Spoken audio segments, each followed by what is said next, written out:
It is 4:30 on Tuesday, April 1st. This is a regular meeting of the Lorain County Board of Commissioners for the purposes of the Foster Ditch. Can we rise for the pledge to the flag? I pledge allegiance to the flag of the United States of America and to the republic for which it stands, one nation, under God, indivisible, with liberty and justice for all.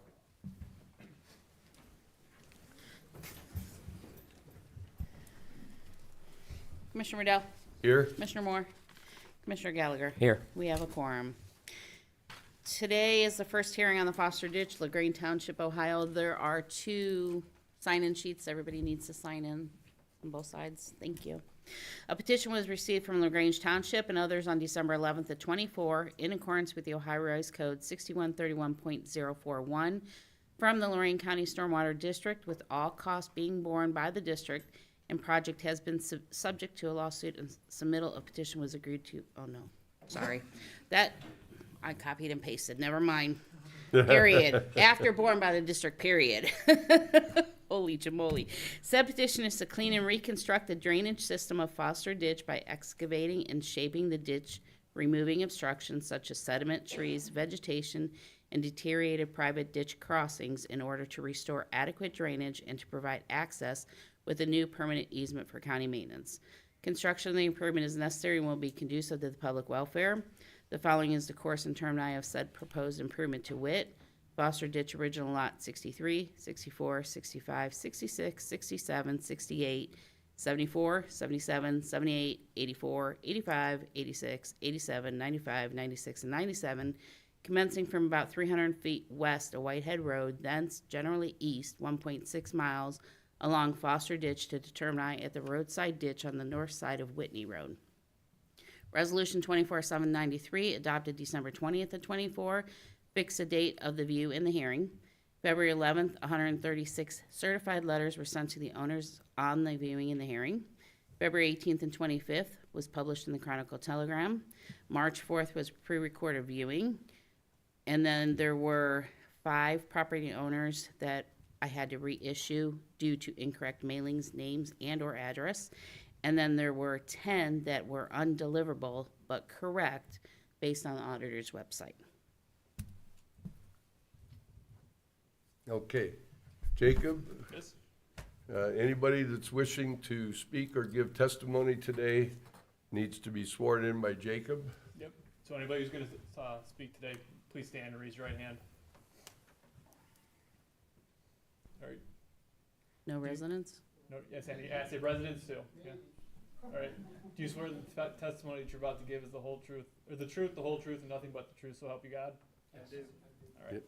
There's no charge for testifying, so you can raise your hand, and if you decide later you don't want to, it's okay.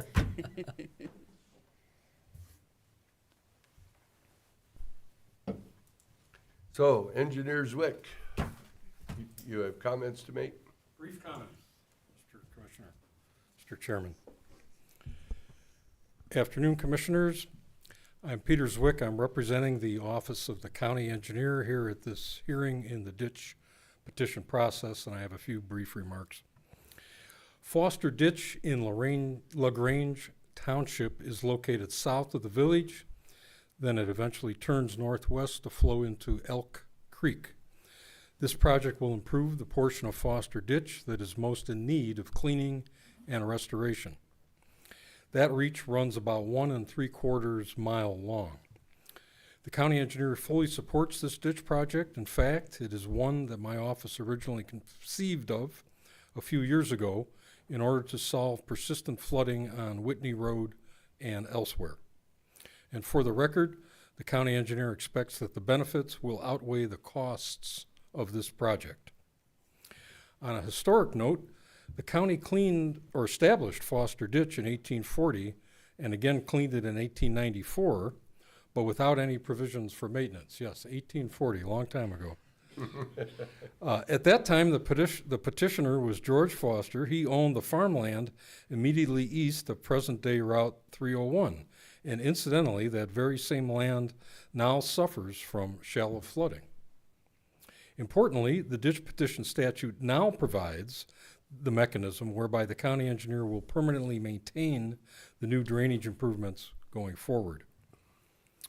And today, the Stormwater District's consultant, K.E. McCartney Engineering, will present their preliminary engineering report to the commissioners.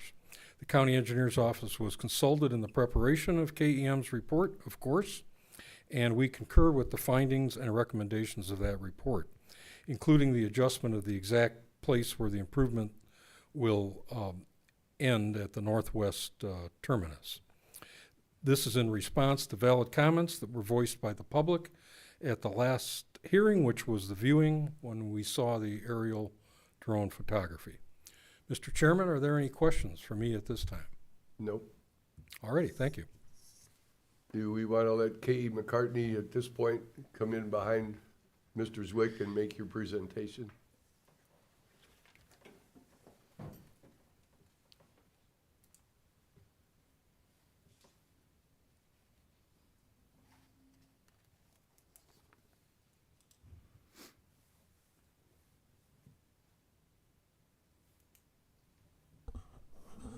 Good afternoon. My name is Alex Holt, and I'm with K. McCartney and Associates, consulting engineers working with Peter Zwick, who represents the Office of the County Engineer. This is the first public hearing in the ditch petition process for Foster Ditch.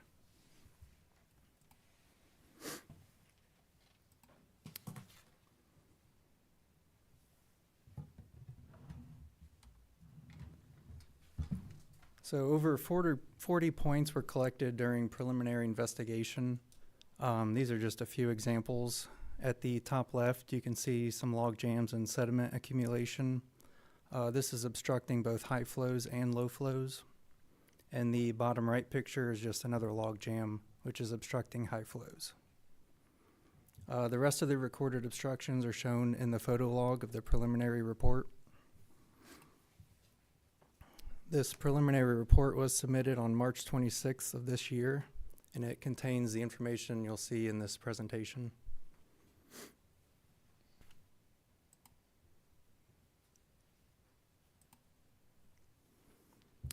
We estimate the cost of this improvement to be $1,320,000, and a breakdown of this cost can be found in the preliminary report.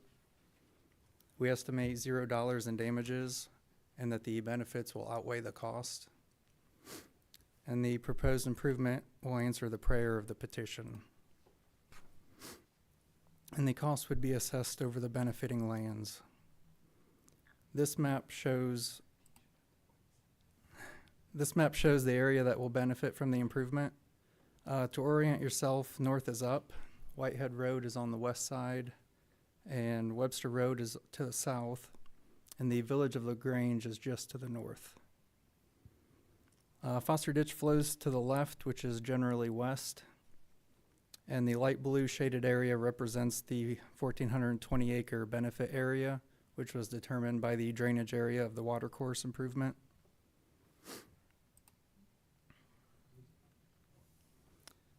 The original petition for the project was to terminate approximately 350 feet downstream, which is west of Whitehead Road.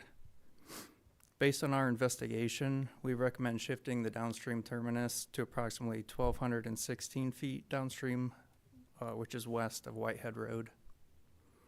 The extended segment of ditch contains narrow sections, dense vegetation, and eroded banks, which is causing sediment accumulation.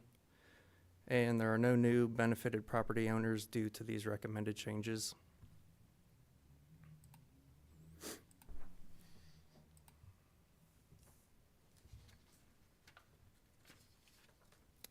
The original petition also called for the project to terminate at the roadside ditch north of Whitney Road. And based on our investigation, we recommend a change to the upstream terminus to include portions of the roadside ditch that run along the north side of Whitney Road, approximately 48 feet east and 58 foot west from the confluence with Foster Ditch. These roadside ditches contain dense vegetation and require flow line adjustment to match the proposed Foster Ditch flow line elevation. And there are also no new benefited property owners due to these recommended changes.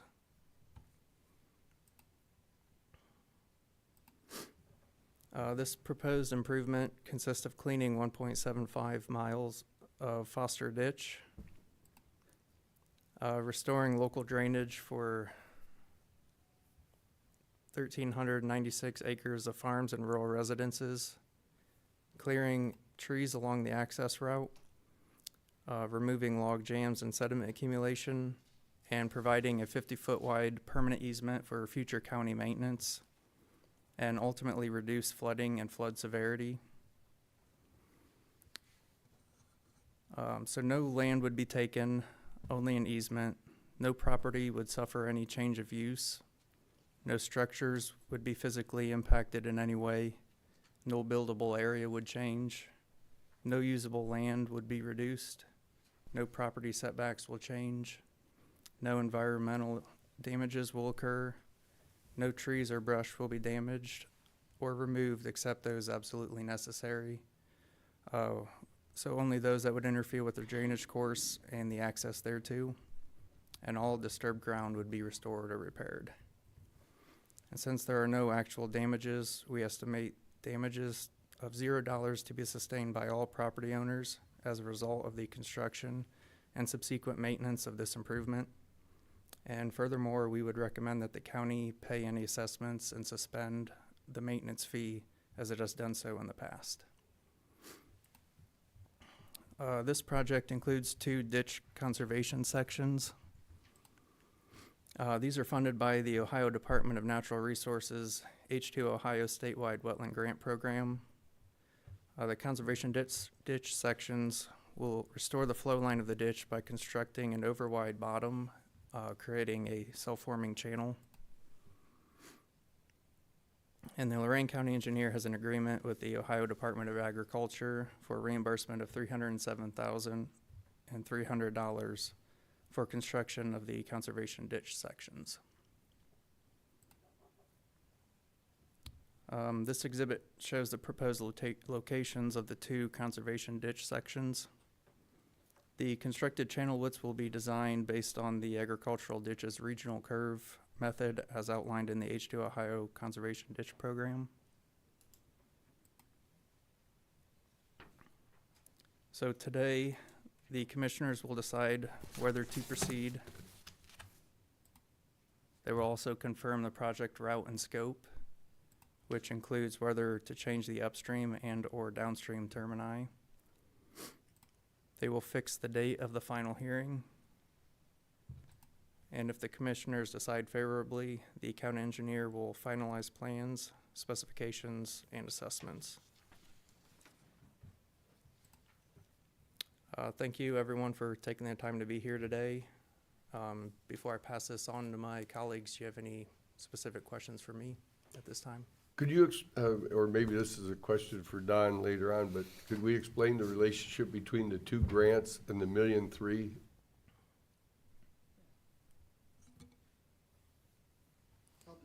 If that's a question for Don, then we'll pick it up and let you off the hook. Okay. Thank you. Thank you.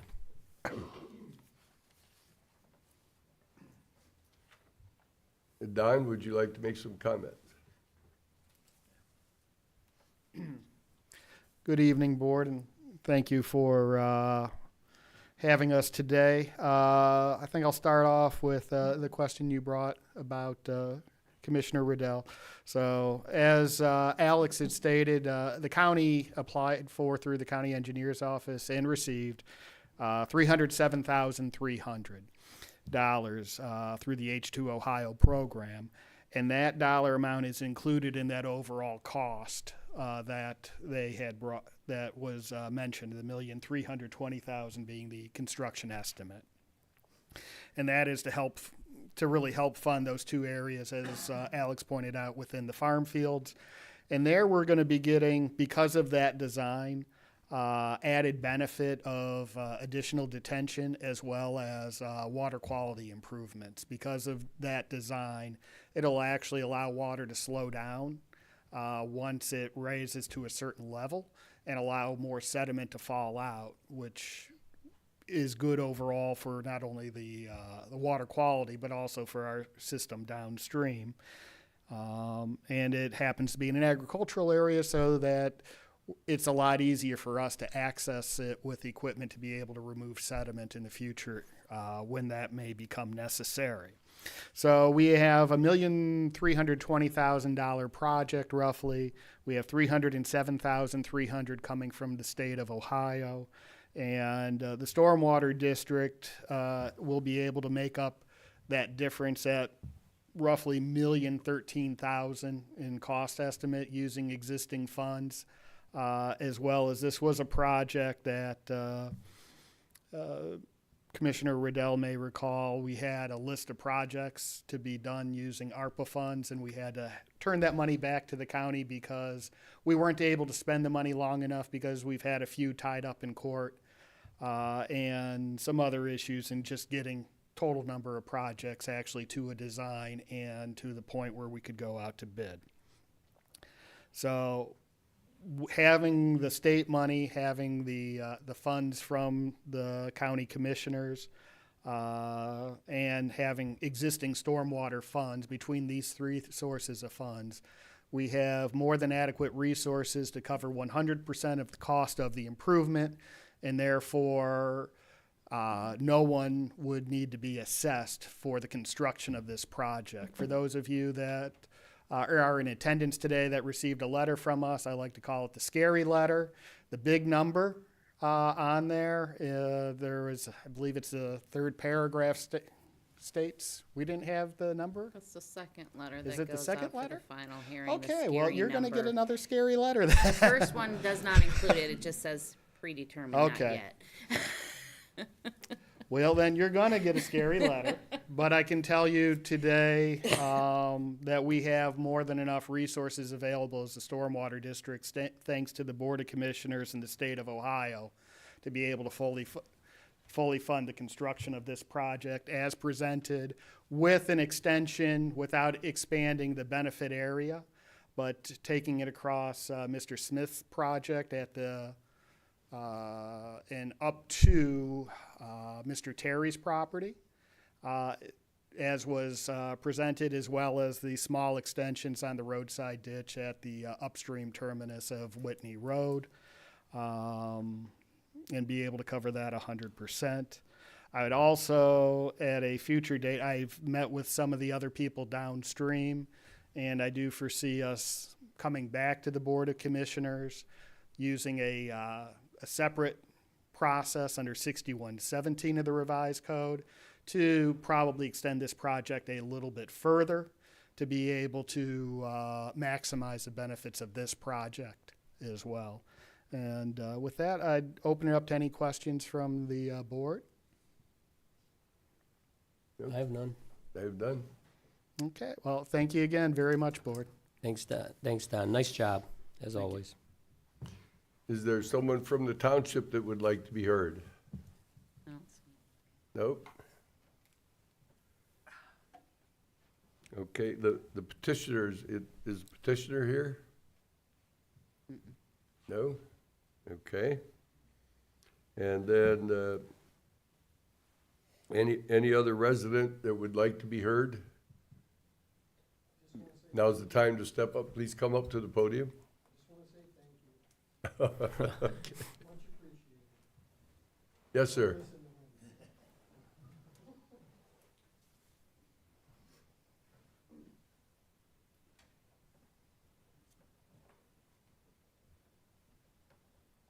When you come up to the podium, please state your name and address, please. My name is Keith Jewett, address 17925 Whitehead Road, LaGrange, Ohio. I've got a major stretch along Whitehead there. It floods out from the creek, debris in it. The county used to clean it, probably until mid-'80s. They'd come through and clean it. They still have cleaned out the bridge heads. But also, I talked to, I believe it was you, about there's sewer water coming in from the railroad tunnel. EPA, I called them. I've talked to the health department, alley there, and they said it's definitely sewer water, but they have to have a I don't know, a camera or something to go up in there to find out where it's coming from. It drops off on a head wall in there, the tunnel. And I just wonder if there's any progress on that, or, Don, Don? thank you. thank you for coming. We received that complaint. Jesse from our staff and I actually went out. For those of you who don't know, several years ago, it's probably not important, I caught COVID, and one of the things that ended up with me was I can't smell very well. In fact, most of the time I can't smell anything. You're perfect for the job. Normally, I would say yes. I will say the smell or the sewage smell that Mr. Jewett had mentioned actually penetrated my nose and was so severe that I actually, rather than going back home or going back to the office, which I too often refer to as home, that's a personal problem, but I ended up going home.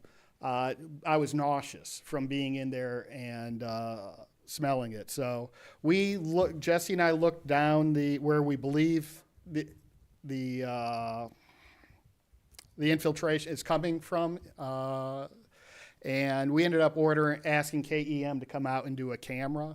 They made one attempt. They were unsuccessful. They had hit an area, and Mark was just informing me that they're looking to revisit it once we can get the water level lower, to be able to get something in there to attempt to, again, trace the line. The biggest problem that we've had is we've not been able to figure out where this infiltration or this water is coming from that smells to high heaven. And it actually, you can see a white bacteria growing on the rocks downstream of where this is coming in. So there's definitely a discharge that shouldn't be happening. At least that's what my nose tells me. That's what the neighbors tell me. But we've been unable to actually be able to trace that line to figure out exactly where it is coming from. And so we're going to continue to attempt to do that. And that'll be going on regardless of decisions made on this project outside of it. So that's another thing that your stormwater district does, is hunt down bad smells and try and eliminate them. Now, are we pretty sound in the assessment this is a malfunctioning septic system? Or is there industry nearby? There's no industry nearby that we were able to determine. We couldn't locate anything like a barn or an agricultural facility where you might get a concentration of, feces from pigs, cow manure, whatnot. So it looks like it should be, but until we make a tracing and we can actually determine where it's coming from, we don't know. A morbid thought was one of the staff had looked at the aerials going, is there a cemetery nearby? And it was like, oh yeah. So we end up going down some trains of thought we don't like to, but we are aware of the problem. We did send out a camera truck with KEM, and we've not been able to identify it yet, but we have a plan to come back and revisit it. So again, it's amazing what happens when we start exploring a ditch and what we end up finding out and learning as we're out there. So. Is this a case of an obstruction prohibited the camera, or just water level? Primarily, we had an obstruction, but the water level is at a. Excuse me? The water level in the ditch itself was too high to get into the culvert. Okay. The pipe the pipe that we believe the issue's coming from is actually back inside the culvert. So we need to get down underneath there and in there, and the water level in the culvert was too high to get to the pipe. Okay. So, and that is Mark Ruffner from KEM. Do we have the ability and the authority to, if we hit an obstruction, to excavate that obstruction out, to keep going, to see if we can't get where we've got to go? We do, but there would be a process that we would need to follow, and for that I would actually want to communicate with Jacob just to make sure that we would follow it. I would imagine it would entail a public notice as we go down. I do know in our illicit discharge detection and elimination policy that this board adopted is when we are investigating and we suspect an illicit discharge, Once we go outside of the right-of-way, we have to notify people of what we're doing to be able to like enter the property, to be able to do the final part of the investigation, so. Okay. Everything's a bit of a process and doesn't go as quick as we would like, but those processes are there for a reason. So you think you got it isolated in a culvert itself and it's discharging in the middle of the culvert? Yeah. Is that what you're saying? Yes. Wow. What is it, like 24 inches now too? You gotta climb in there? Is it a big culvert? The culvert's a lot bigger. It's Yeah. maybe Oh, the culvert is. like 72 or maybe bigger than that, Oh, actually. much Oh, wow. bigger than 84 that. inch culvert. Yeah. Well, good. At least you can get under there Yeah, when you it can get dries up a little. underneath it if the flows are down. Very good. Anything else? Nothing else here. Okay. Are there any other resident comments that would like to be made? Okay. Hearing none, I'd like to make a motion to close the hearing. And I'll second it. Discussion. Commissioner Riddell? Aye. Commissioner Gallagher? Aye. And then that, our last action we would take is the motion to fix the time of June 3rd, 2025, to accept the submittal of the engineer's final report, estimate, assessment, proceedings. And again, there are no assessments for this project, but that's the language of the ORC that we need to follow. And the claims for compensation and damages. Second? I'll second it. Discussion. Commissioner Riddell? Aye. Commissioner Gallagher? Aye.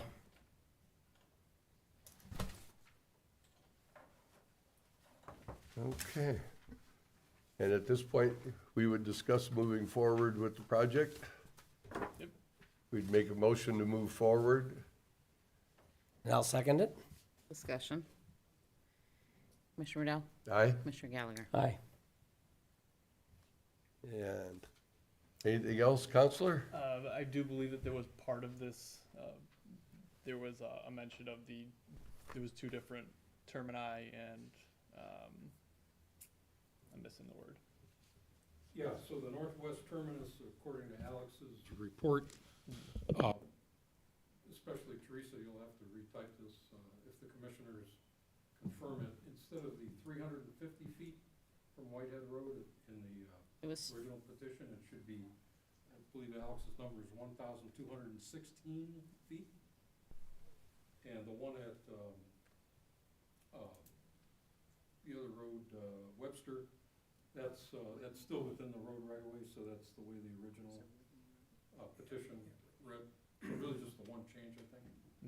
So do we need a separate motion to amend? Yeah, why don't we amend it, just to be sure?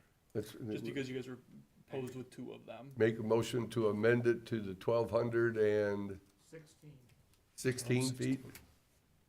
I'll second that motion. I have a question.